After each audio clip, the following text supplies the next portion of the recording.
नमस्कार। चलिए आज एक बहुत ही प्रेरणादायक कहानी सुनते हैं जिसका नाम है अमन की लगन सबसे अच्छा किसान। ये कहानी है मेहनत और खुद पर विश्वास रखने की। तो कहानी शुरू करने से पहले एक सवाल मन में आता है। आखिर ये जो सफलता है इसकी चाबी क्या है? क्या ये सिर्फ किस्मत का खेल है या फिर कुछ और? हो सकता है अमन की कहानी में हमें इसका जवाब मिल जाए। तो चलिए कहानी के पहले हिस्से में चलते हैं। एक किसान का बड़ा सपना। और यही हमारी मुलाकात होती है कहानी के हीरो अमन से। तो बात है एक छोटे से गांव की, जहां अमन नाम का एक नौजवान रहता था। एक किसान का बेटा, और बचपन से ही अपने पिता के साथ खेतों में हाथ बटाता था। मतलब मेहनत तो जैसे उसकी आदत में ही शुमार थी। लेकिन अमन का ना एक सपना था। वो सिर्फ एक किसान बनकर नहीं रहना चाहता था। उसका सपना था गांव का सबसे अच्छा किसान बनना, अपने माता पिता का नाम रोशन करना। और यही वो सपना था जो उसकी हर मेहनत के पीछे की वजह था। तो अब देखते हैं कि अमन का ये जो सफर था वो क्या इतना आसान था। कहानी के अगले हिस्से में पता चलेगा मेहनत और लोगों की बातें। अमन का जो काम करने का तरीका था ना, वो गांव के बाकी किसानों से एकदम हटकर था। मतलब जहां दूसरे किसान बस पुरानी आदतों, पुराने ढर्रे पर चल रहे थे, वहीं अमन वो नई नई तकनीकें अपना रहा था।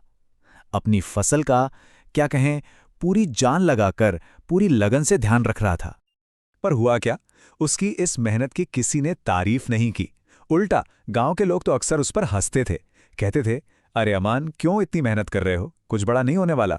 इस गांव में सब साधारण ही रहते हैं। एक तरह का आप समझ सकते हैं सोशल प्रेशर था उस पर। अब जाहिर है लोगों की ऐसी बातें सुनकर अमन थोड़ा निराश तो हुआ, पर उसने हिम्मत नहीं हारी। उसने मन ही मन खुद से कहा, कोई बात नहीं, अगर मैं सब्र रखूंगा और मेहनत करता रहूंगा ना, तो एक दिन कामयाबी जरूर मिलेगी। ये था उसका खुद पर अटूट विश्वास। और फिर कहानी में एक बड़ा ही दिलचस्प मोड़ आता है। एक ऐसा मोड़ जहां अमन को अपनी मेहनत साबित करने का एक मौका मिलने वाला था। और ये मौका था सबसे अच्छी फसल की परीक्षा का। तो हुआ यूं कि एक दिन गांव में कुछ बड़े व्यापारी पहुंचे, और उनके आने से ना पूरे गांव में एक हलचल सी मच गई। क्यों? क्योंकि वो अपने साथ एक बहुत बड़ी घोषणा लेके आए थे। उन्होंने ऐलान किया एक कंपटीशन का, कि भाई जिस भी किसान की फसल सबसे बेहतरीन होगी उसे एक बड़ा इनाम और साथ में कैश प्राइज भी दिया जाएगा। अब ये सुनकर तो गांव के सारे किसान एकदम एक्साइटेड हो गए। और अमन के लिए, उसके लिए तो ये एक सुनहरा मौका था। तो अब आता है कहानी का वो हिस्सा जिसका सबको इंतजार था, जहां हम देखेंगे कि आखिर अमन की मेहनत रंग लाई या नहीं। अगला पड़ाव है धैर्य का मीठा फल। और जब फसल की कटाई का वक्त आया ना, तो नतीजा सबकी आंखों के सामने था। अमन की फसल क्या कहने, एकदम हरी भरी, खूबसूरत और क्वालिटी में तो बेस्ट। उसकी फसल देखकर तो गांव वालों की आंखें खुली की खुली रह गईं। जब उन व्यापारियों ने सबकी फसलें देखीं, तो उन्हें फैसला करने में एक पल भी नहीं लगा। उन्होंने बिना किसी झिझक के अमन को विनर घोषित कर दिया और सबके सामने कहा, इस गांव का सबसे मेहनती और सब्र रखने वाला किसान यही है। इससे पता चलता है कि सच्ची मेहनत की पहचान होकर ही रहती है। ये सुनते ही अमन के माता पिता तो खुशी से फूले नहीं समाये। और वो गांव वाले जो कल तक अमन का मजाक उड़ाते थे, आज उन्हें भी यह सबक मिल गया था कि सब्र और लगन से कुछ भी पाया जा सकता है। तो इस पूरी कहानी से हमें सीखने को क्या मिला? चलिए अब जरा समझते हैं कि सफलता का असली मतलब है क्या। तो इस कहानी के हिसाब से देखें तो सफलता क्या है? ये नतीजा है सब्र का, कड़ी मेहनत का और लगन का।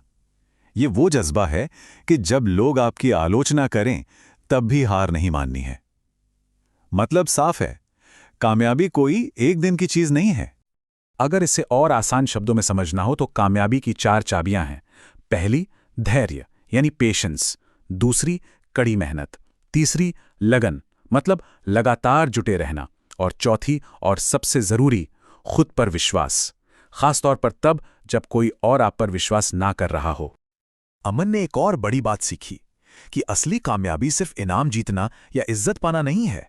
असली कामयाबी तो अपनी मेहनत और अपनी लगन पर यकीन करना है। ये एक अंदर की फीलिंग है। और आखिर में एक सवाल सबके लिए, जिस तरह अमन को उसकी मेहनत का मीठा फल मिला, सोचिए हर किसी की मेहनत का अगला फल क्या हो सकता है? बस इसी सवाल के साथ आज की ये प्रस्तुति यहीं खत्म करते हैं।